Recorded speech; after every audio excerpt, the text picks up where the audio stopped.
it like here? They're loud, okay. Katie Spitz is here, and she is a landscape architect. Katherine Spitz, ASLA. And Stephen Flusty, so-named urban critic, and Deborah Murphy. I'm Zimmerman, an architect.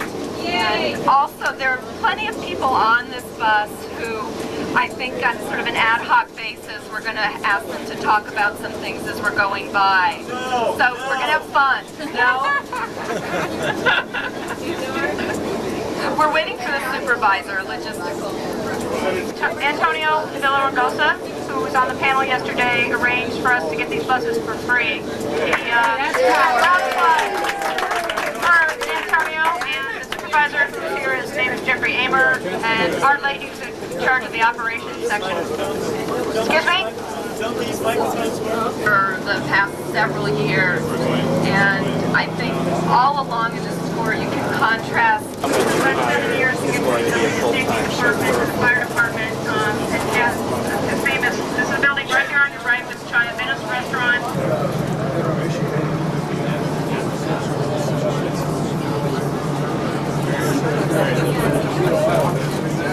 So over there, and one of the things you'll notice is that there is no major... There are no sidewalks, there are bike paths through parking. It's really very classic 60s design. The largest boat arena is all man-made or human-made. You have to sit on the driver's lap to do it. No, he didn't have to try to do it. It was a good idea, though. Materials and landscape. The trees you see in the median here are eucalyptus trees. They are, to some degree, they define the character of Los Angeles. They are imported from Australia. You don't see any native planting here at all. None of the trees that you're seeing, none of the landscape that you see is native, and none of it reflects the underlying geography of the region, which is primarily arid. And the ukes are not good for fire. No, they're not. No. Sell things on that land that's vacant. And again, there's some prototypes from here. Right straight ahead is the Hollywood sign. Also, when we're stopping for lunch, we wanted to mention that there will be some of the best barbecue in LA, Phillips Barbecue.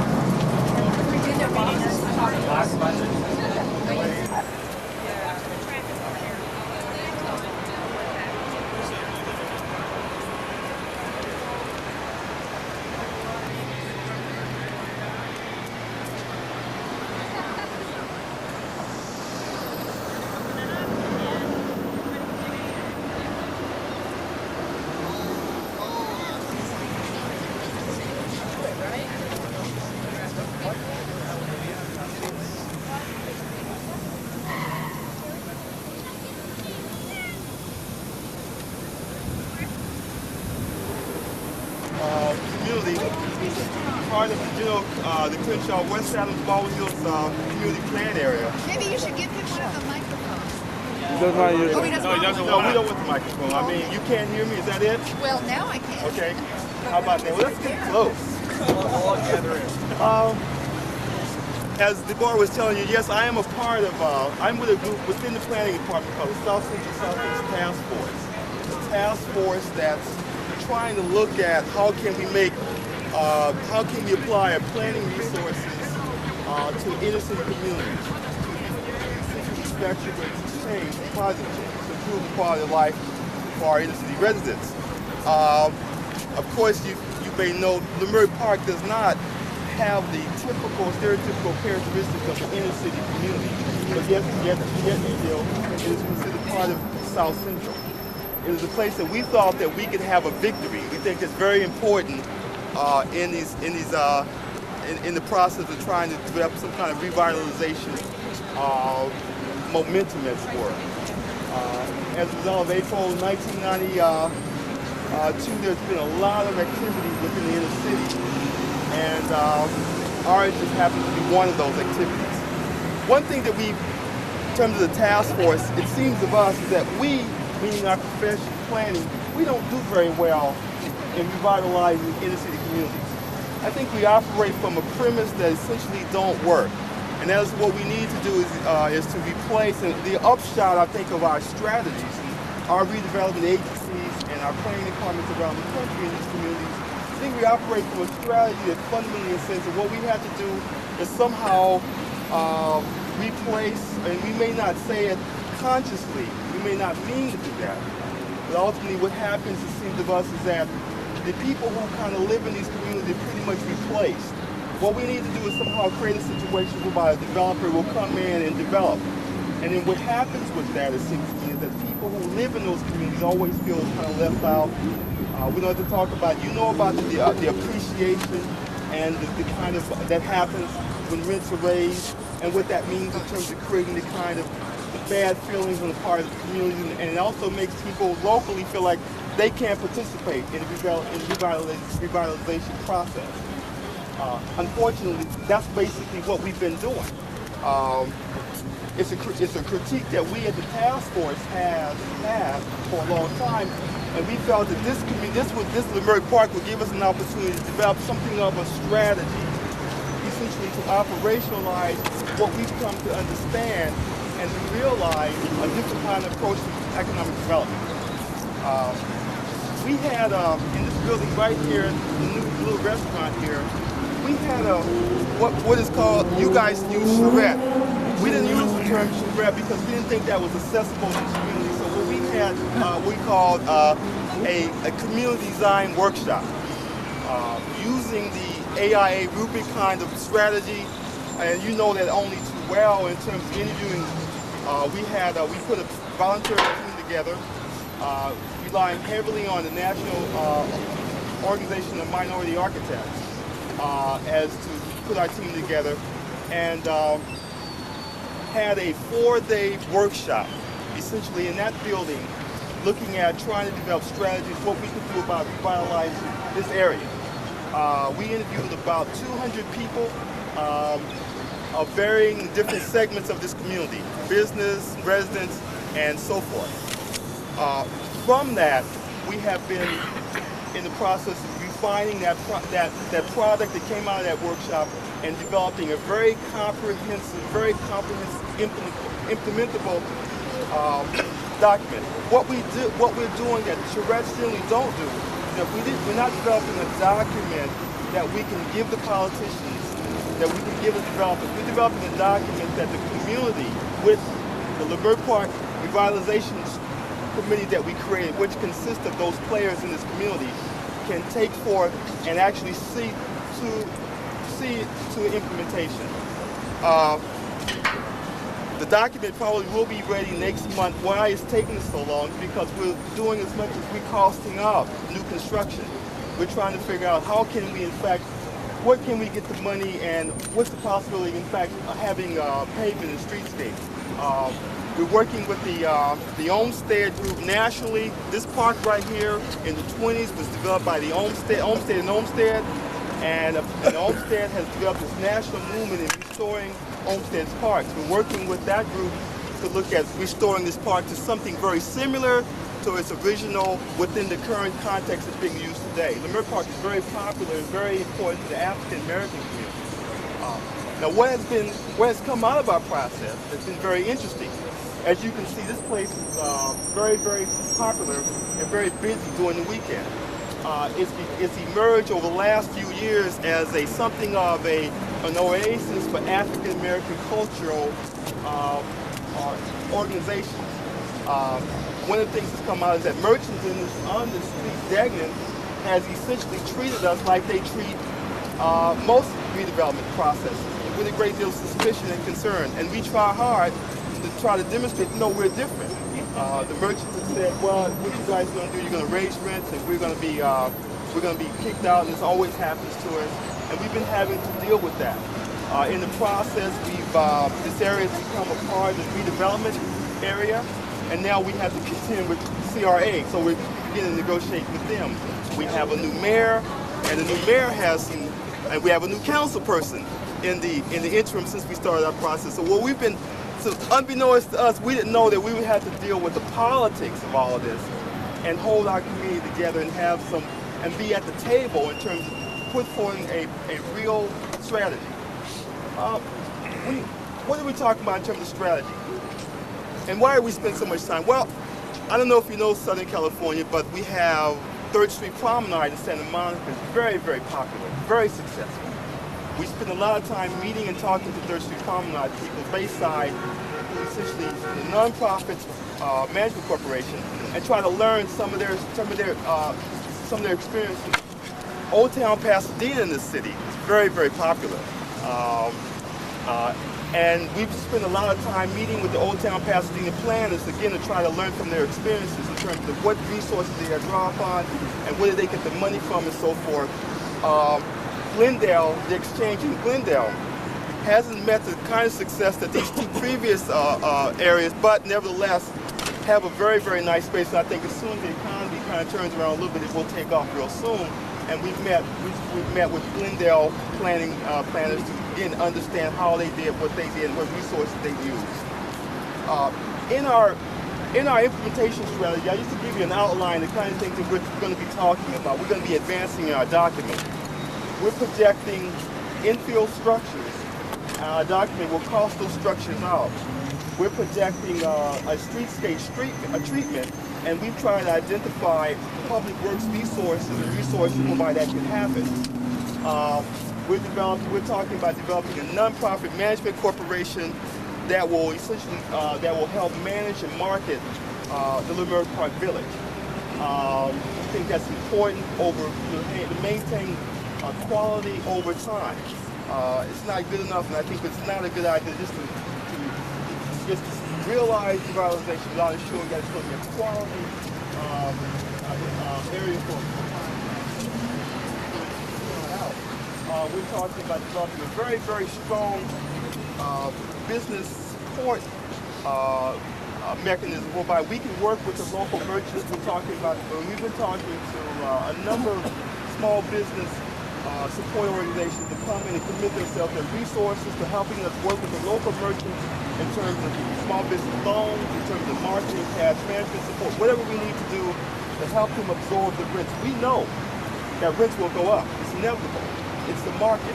The issue for us is how do we work with the local merchants so they can absorb those new rents, whereby they could be competitive in that new reality and higher rents are indeed just a percentage of doing business.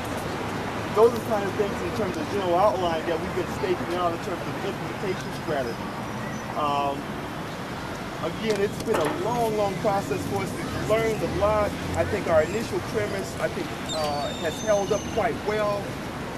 Ultimately, what will happen in terms of this is an experiment, and if this works, we think we can take those lessons in other communities in the inner cities.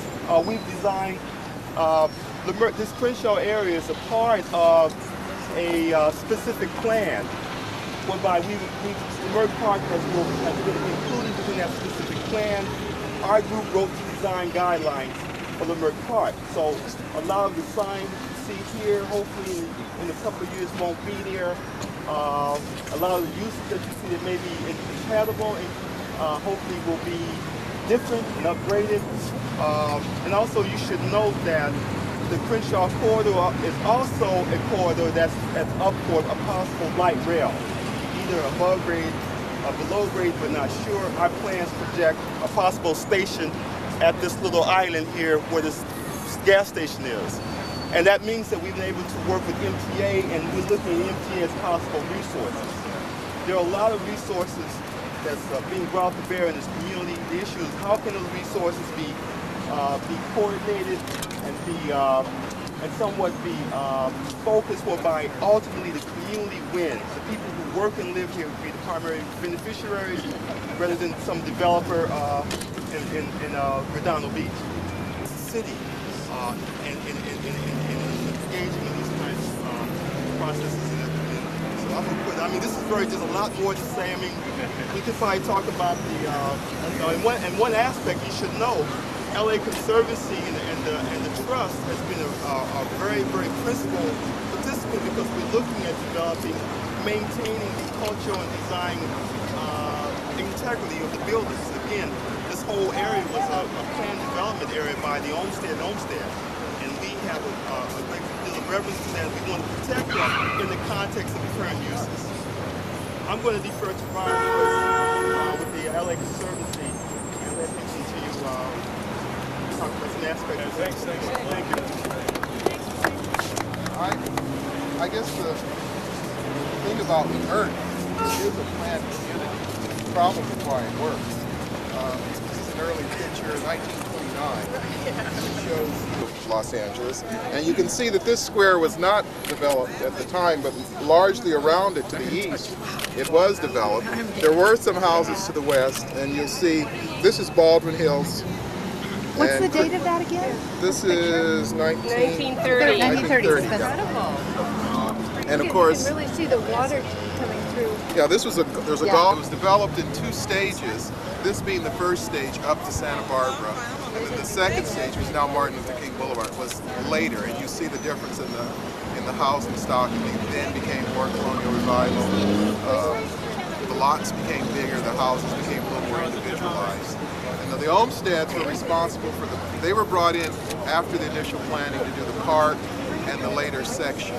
So this is this. You can be carefully look at that. When was that? This was in the 30s when it was built. Yeah, I don't have a date on When did that. they develop north of King? After that was the second phase. I don't know the exact dates. Before World War II? I don't know, Michael. I really don't know exact dates. This was an earlier. It was going to look more like Westwood. The thought was it would be more of a Westwood design rather than what we had. And from what we understand, they just ran out of money to carry it out as much as they had planned.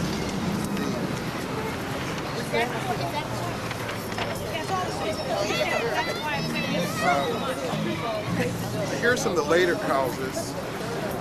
This shows some of the later designs, and they speak of it's 15 minutes from 7th and Broadway, closer than Hollywood or Wilshire District, large lots, trees, parkways, schools, recreation, transportation, 15 minutes from downtown, business district, churches, low telephone rates too, that was interesting. And you can get to Leimert Park, drive out Crenshaw or Santa Barbara where they intersect. Crenshaw buses pass property, yellow cars 5 and 6. And the Vernon line was an important streetcar line in Los Angeles. And there again, this is another of their marketing brochures.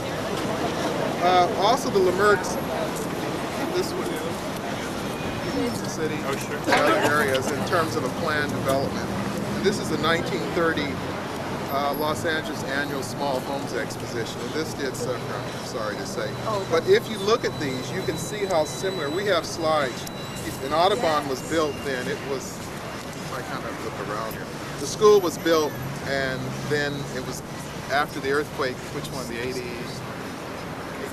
71. They added on the new parts to the school, but the original auditorium is still there. Now, in terms of demographics, if you look at Audubon, and one of the administrators there has written a history of the school, and you can see the demographic changes in the classes over the years, and he shows all the classes, and you begin to see how it opened up in terms of housing opportunities.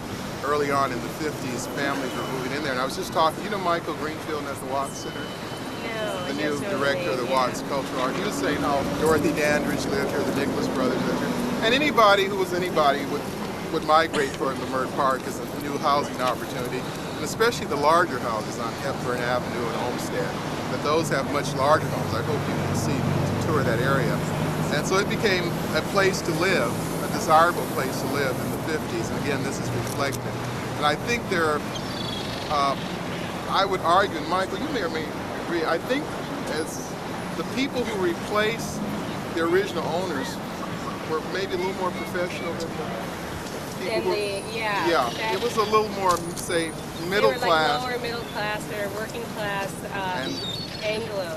And the blacks who moved in tend to be upper, for a number of reasons, tend to be upper professionals, upper middle class. Well, one thing, the reasons explain this, mortgages and opportunity financing just create so that people were able to get in there. They tended to have civil service jobs. to be able to take on the mortgages, just to get housing finance. Not that they couldn't afford it, but just to get. So that's what you begin to see. And Audubon High School is a very well-known and a quality high school. And later on, the area moved west of Crenshaw up to first Baldwin Hills, and then later on View Park and Angeles Vista, all up and down the hill. And that was just the growth of Los Angeles from the east to the west in terms of the African American community. And it's pretty much. In between there was a large Asian. Yeah, I was also after World War II, he had a large influx, and probably even before the black community moved in, when the Japanese returned from the internments, they bought in the area. In Crenshaw, north of here, if you look on Bronson and those areas, it's still you can tell by the gardens. The bonsai gardens, and then there was even a commercial area north of here that was highly Japanese, and there was quite a bit of harmony between the two groups, especially in Dorsey High, which then became the high school and was well known in the community as a good school. Today, I think you see the results of the architectural controls because it's pretty much intact. The concern now among the multifamily that it's not as stable, and just because of economics, more people are living in one apartment. That's reflected in more cars on the street, children living in apartments. And that was one of the concerns that came out in our community, the maintenance of the alleys and walkways. And within the residential area, it's still desirable and people are moving in. Housing values seem to be holding up. The main thing is many of the houses are only 2 bedrooms. And that's, people are looking, if you're going to build a family, it's not much you can do in 2 bedrooms. And the nice houses, one kid or 2 of the same sex. But what you find is that they tend to have a living room, a dining, very formal step-down living room, very formal dining room, a breakfast room, which is a California phenomenon, a kitchen, a very, very nicely tiled bathrooms, and 2 bedrooms. And it's not, to that end, of course. Sounds like paradise to me. Yeah, starter homes. But that might be, and because the lots are small, there's not a lot that you can add on to. But that always struck me, and maybe some of you housing people, that if families tend to be larger, why are there so many 2-bedroom houses in this area? They are largely 2-bedroom houses. Yeah.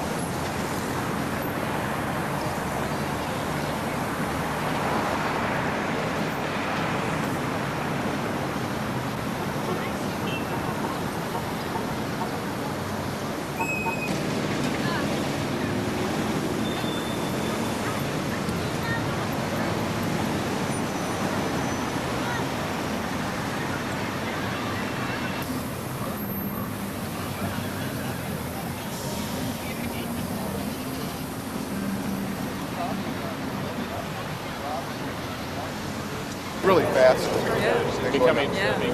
Rather than coming down Crenshaw. Yeah.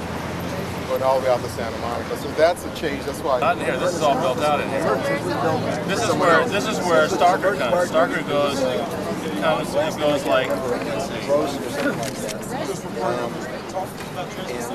Starker goes through this. Right through there. And they own the lot. Yeah, I knew about that.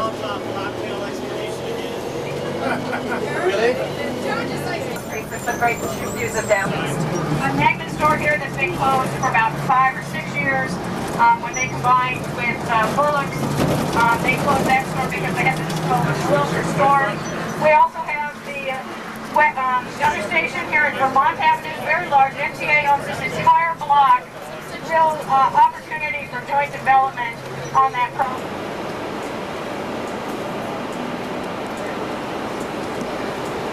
Running about a half hour late.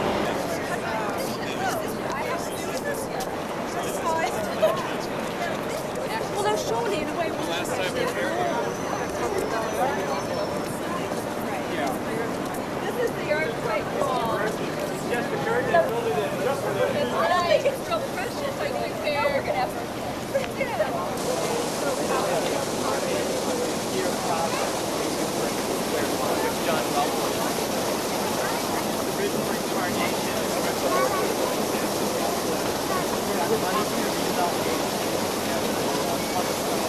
Nonprofit corporation. They sponsored a national design competition. James won it. James won Ryan raised the base. We did a very sort of collaborative project called the Magic Park, which was quite wonderful. But the budget was $13.5 million, and the construction cost estimate was $24 million. So when James wanted to give us the opportunity to redesign the project, or hey, we should all like he reviewed. He said that we weren't a competition, we wasn't going to redesign the project. So the Dwyer Commons Partners basically fired him. I mean, and all agreements were off. The public-private property owners.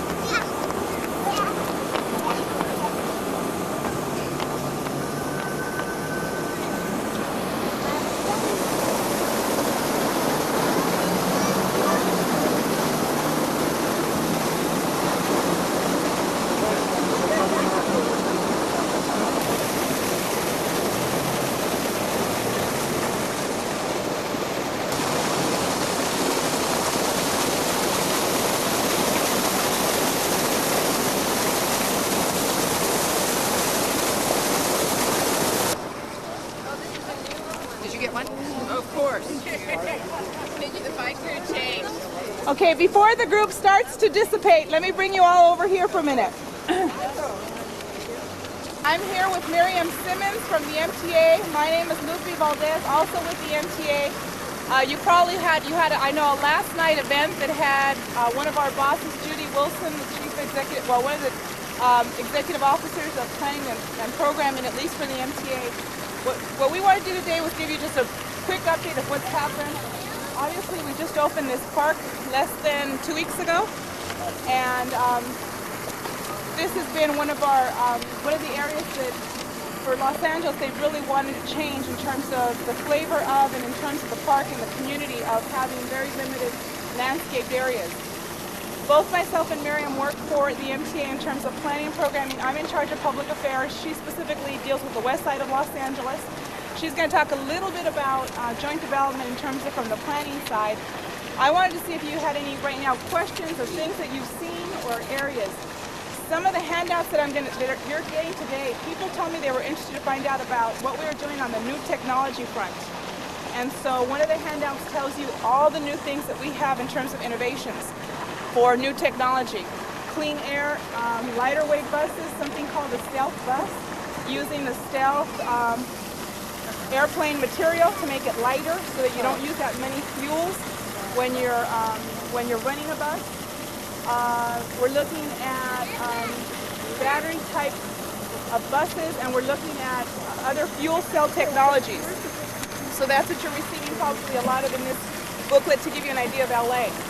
LA is made up of a bunch of different types of transportation programs, process. You have in front of you a bike map which shows you where you can bike all over, and luckily we have weather that you can enjoy that all year round for the most part.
in I think 13 or 15 places initially that had to do with the different ethnic groups and their histories in the city, labor groups, their contribution to the city, and things of that nature. So this was the only one of the projects that actually got implemented on this land because Biddy Mason's house was right there. It was. Which time one do you think? She was well, the wall tells the story. She was a property owner, midwife, and was a salon.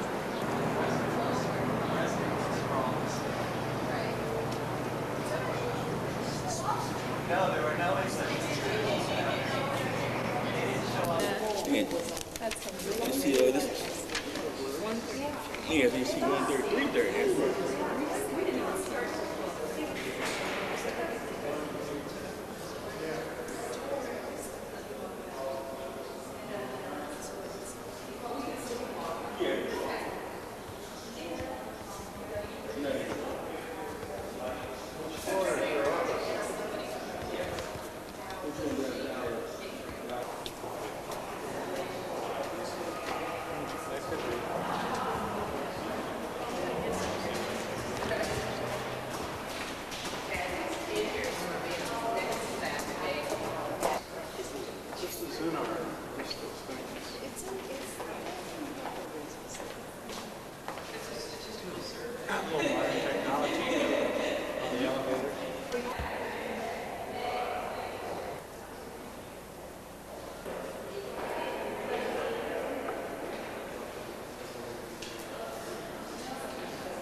So that they will come and occupy them, and it will help fund the restoration and all of that stuff.